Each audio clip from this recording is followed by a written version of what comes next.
everybody. This is Brittany with Tidemark TV, and I'm here today with Jill Johnson-Young, and she is a licensed clinical social worker who specializes in grief, loss, and dementia, and she's based out of California, right?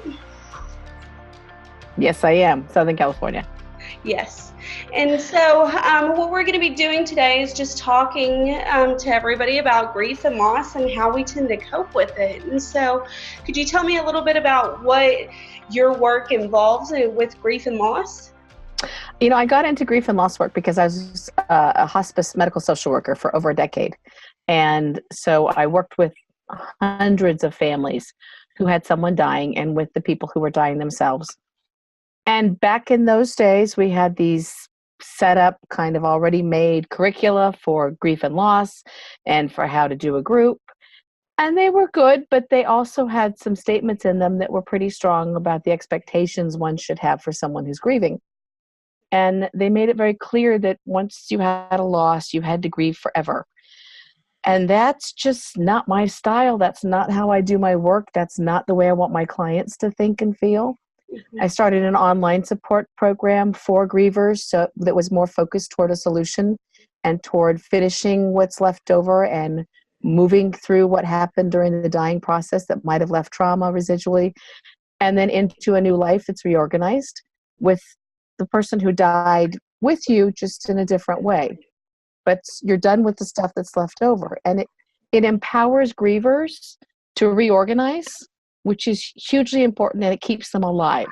Mm-hmm. Grievers who stay in that need to be in grief and who continue to take on one caring role after another, those are the folks who die rapidly.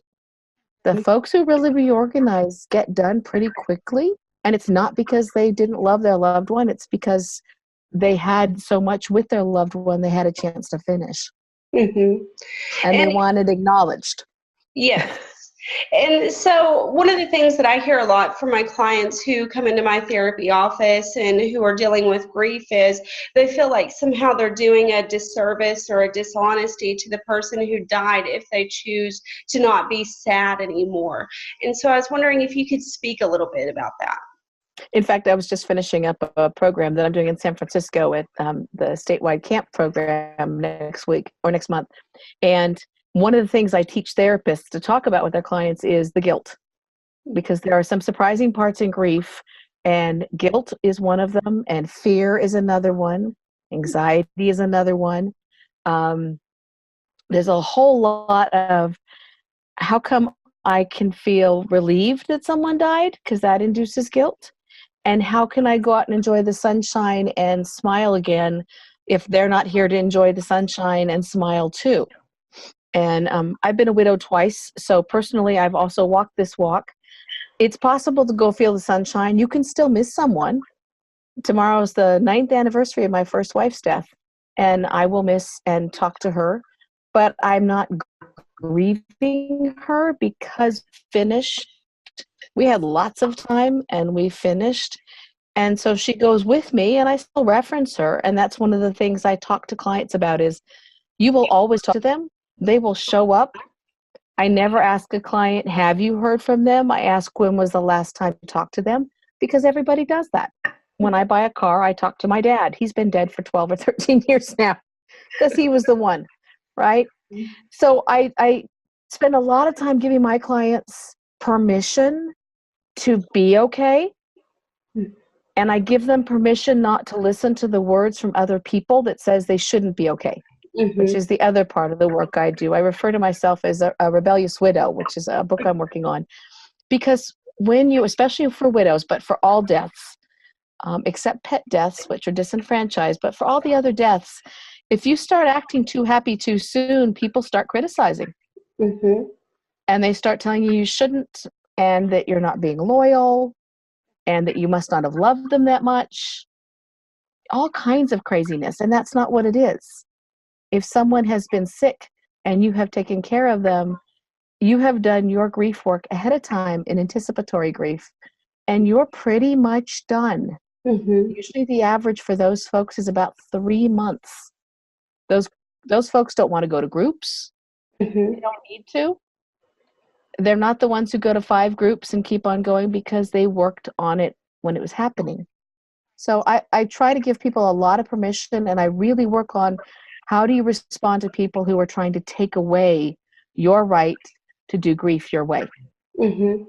And you had mentioned that a lot of folks will just chastise the person for trying to be happy too soon, right? But it's almost like there's this delicate balance, because sometimes if folks are really distraught or really upset over somebody who's passed away, then they're like, well, it's okay, you should just, get over it, or they're in a better place now. And so it's almost like if you spend too long grieving, you get in trouble for it. And if you don't spend long enough, you also get in trouble for it.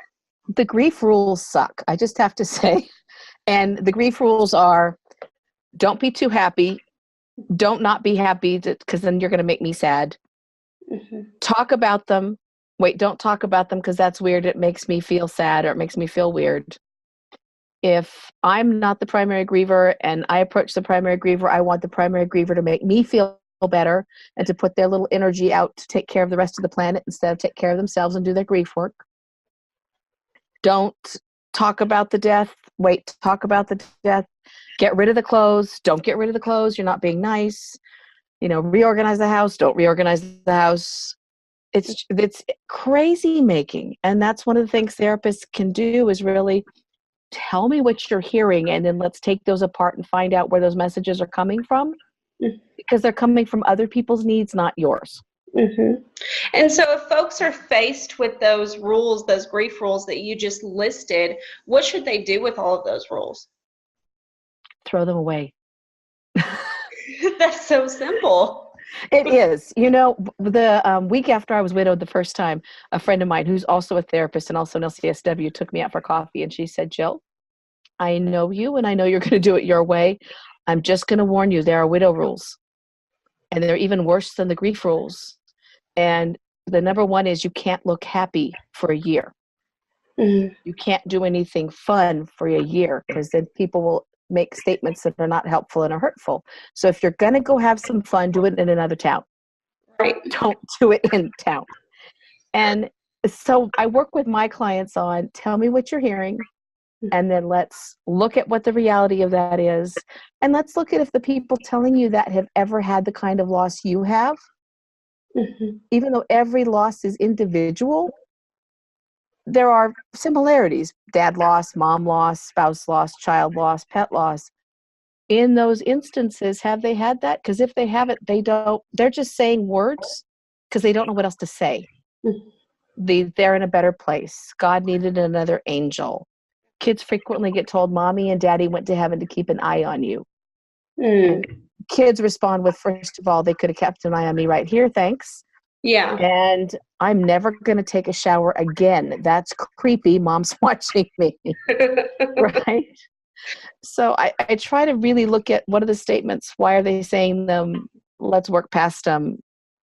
They don't have to impact you if you don't choose to let them. Mm-hmm. But they do sting, and you have to acknowledge that. Right. Yeah. And one of the common things that I also hear from my clients in the office is there's always that feeling of, what if I could have done something different?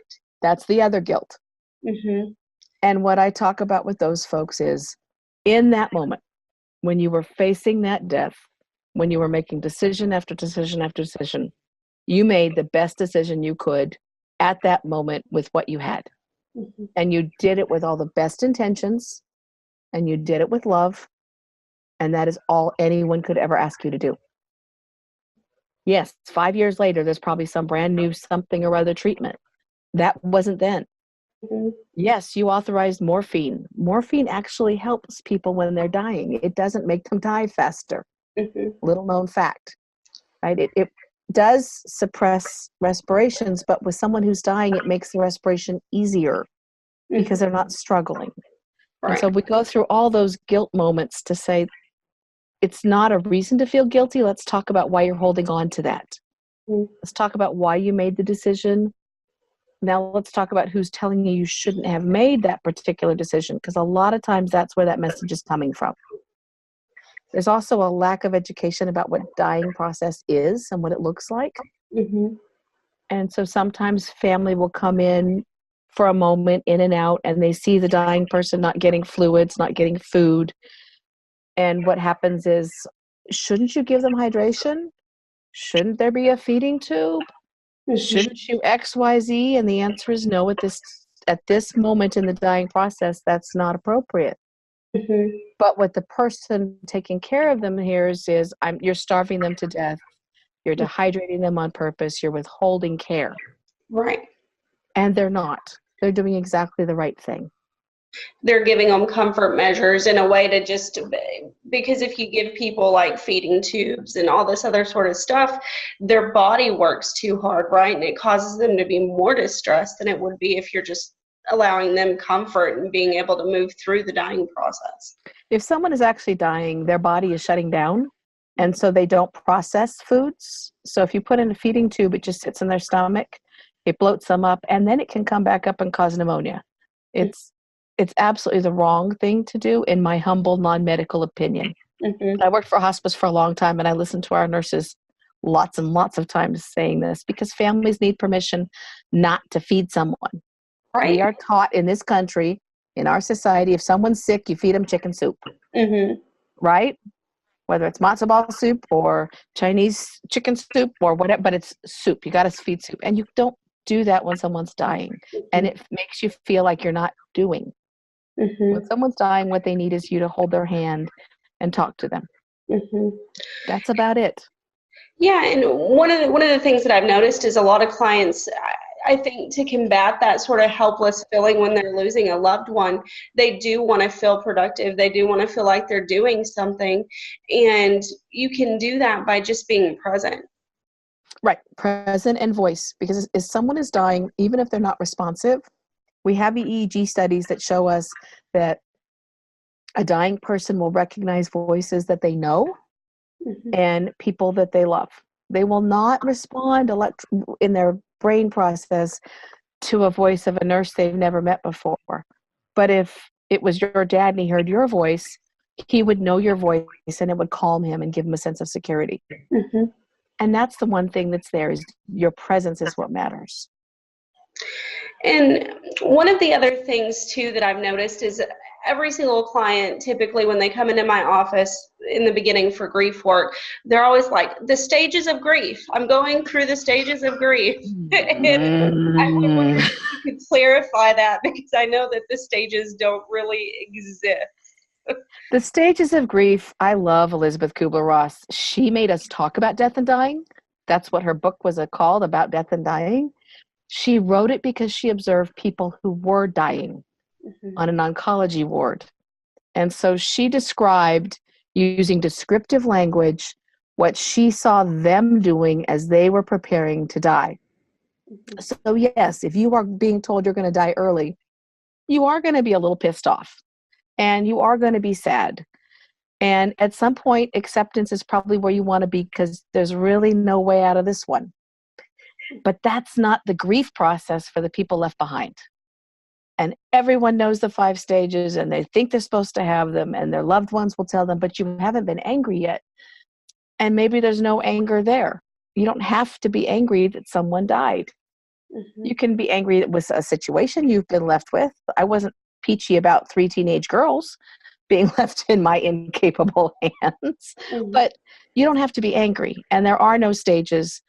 I conceptualize grief as like a horseshoe with 1,000 different emotions and processes and just squiggles, because you just kind of bounce all over as you're working through and moving into recovery. You don't stage it, and it's not linear, and it's not nice and neat. But it sure sounds nice to have stages and you can just check them off and say, I'm done. Yeah, and there's particular like days where you may handle something better, whereas in other days you won't, right? You're going to be tired, because grief causes physical exhaustion. It causes a mental process, which is sort of like having cotton batting in your brain.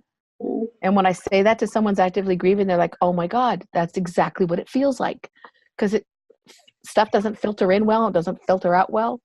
Mm-hmm. Your response time is lower. Your frustration tolerance is 0 to -5. Mm-hmm. Right? So you've got all these really physical cognitive that people forget to pay their utility bills. And then you'll have days where, okay, I got it all together, I'm doing good. And the next day you might want to crawl in a blanket fort and just stay there. Mm-hmm. And you got permission to do it. It was your loss. You get to do this your way. But in my world, you don't get to stay there. Right. You can have a blanket fort day. I prefer a blanket fort hour. But then you got to come back out Mm-hmm. because the sun is still outside and you need some sunshine because vitamin D is good for you. Mm-hmm. Right. And I know you're craving carbs, but I want you to put some broccoli on your ice cream because you got to have some green stuff too. Mm-hmm. Right. One of the other big things that I know that folks struggle a lot with is like anniversaries of deaths. Mm-hmm. So could you speak a little bit about that at all? When I know someone is having an anniversary of a death coming up, I always address it with them ahead of time. And I don't ask, are you doing something with it? I ask, what are you planning to do?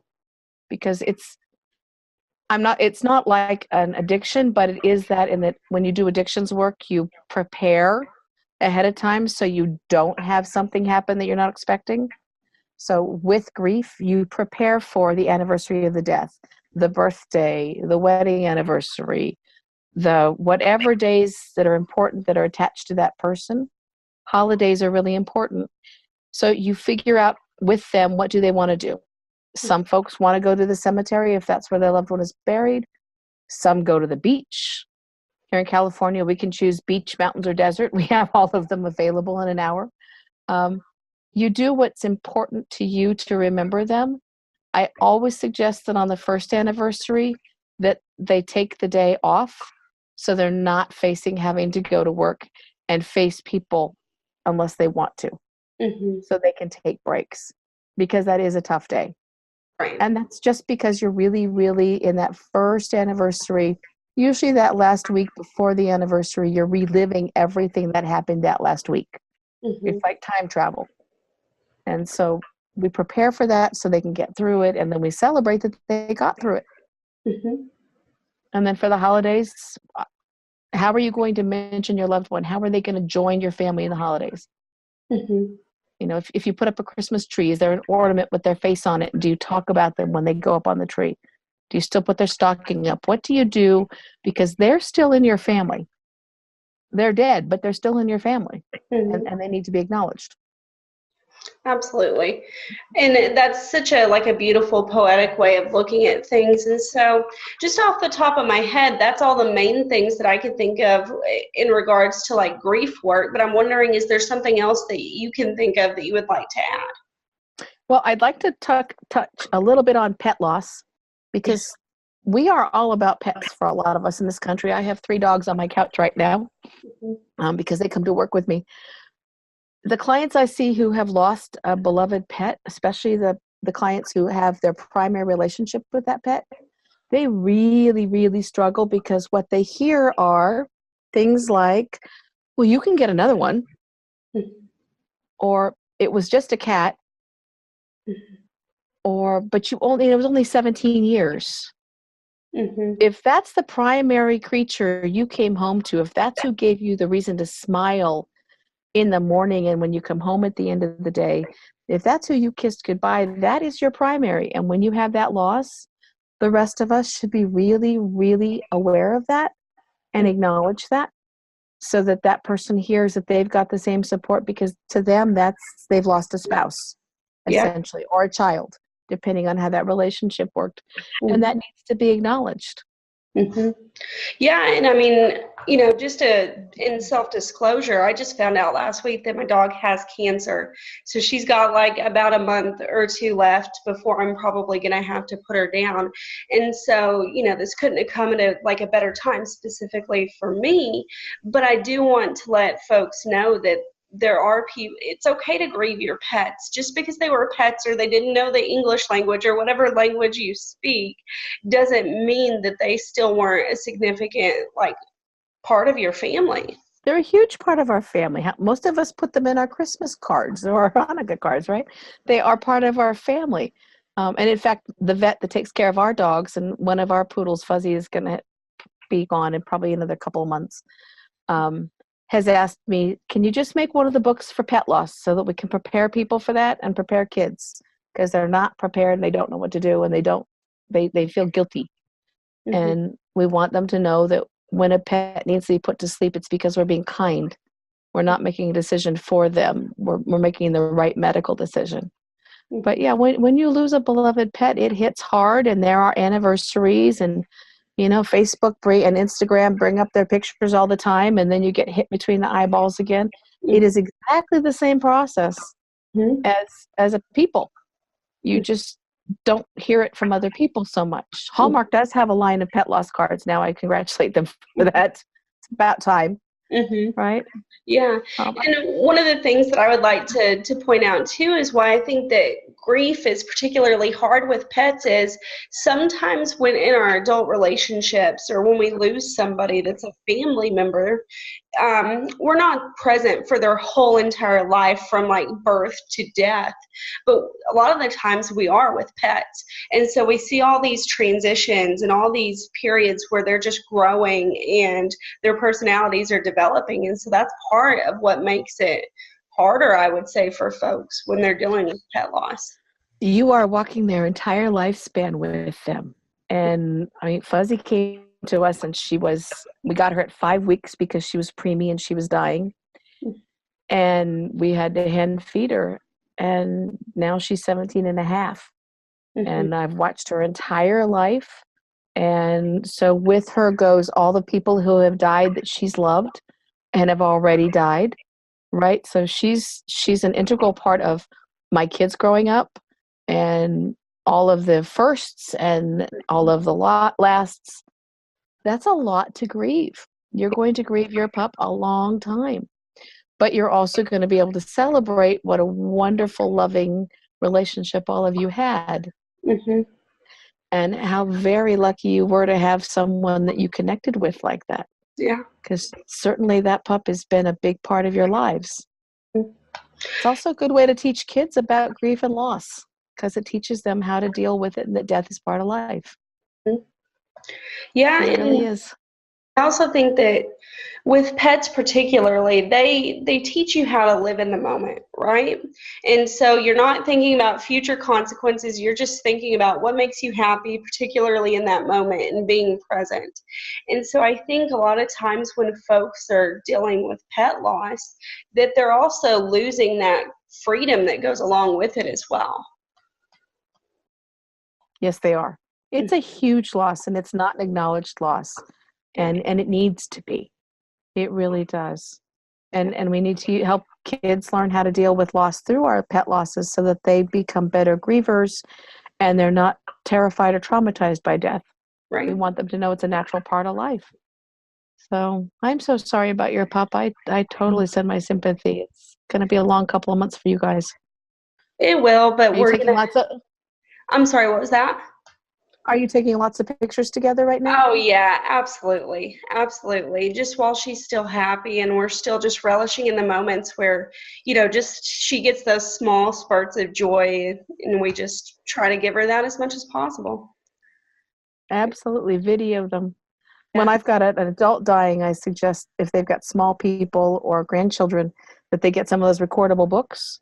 So they record their voice reading the storybook so that book lives on after them. Oh, that's so awesome. I didn't even know something like that existed. Yeah, they're fabulous. And it's a nice thing to have, and kids can listen to it and parents can listen to it with their children.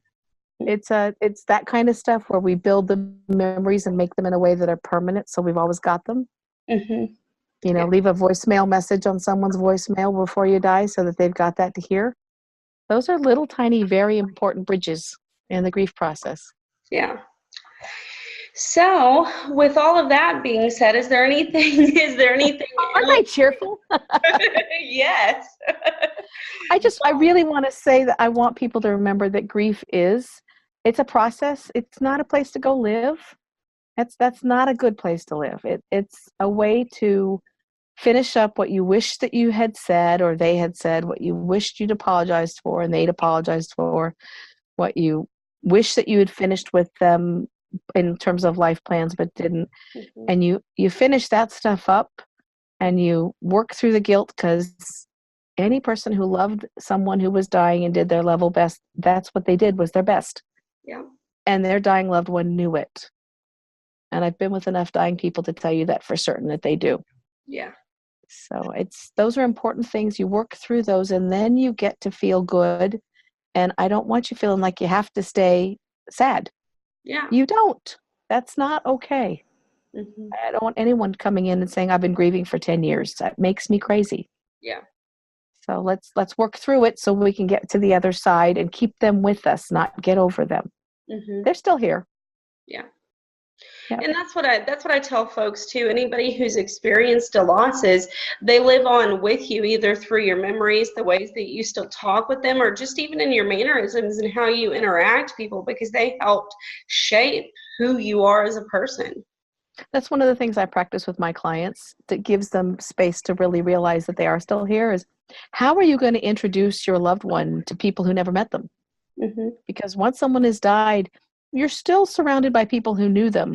Mm-hmm. And then gradually you're not. And gradually your circle becomes people who never interacted with them. Mm-hmm. And so how are you going to talk about them? And what are you going to say you learned from them? And when you start, I talk with my hands all the time. That's my mom. Mm-hmm. When she's gone, I'm still talking like Margaret, right? And my kids talk with their hands now because they talk like I do. Mm-hmm. So what kinds of things did you bring from them forward that are always going to be there? And that introduces your loved ones. So you still say the name, you still talk about who they were, not ad nauseum, but so they still say their name.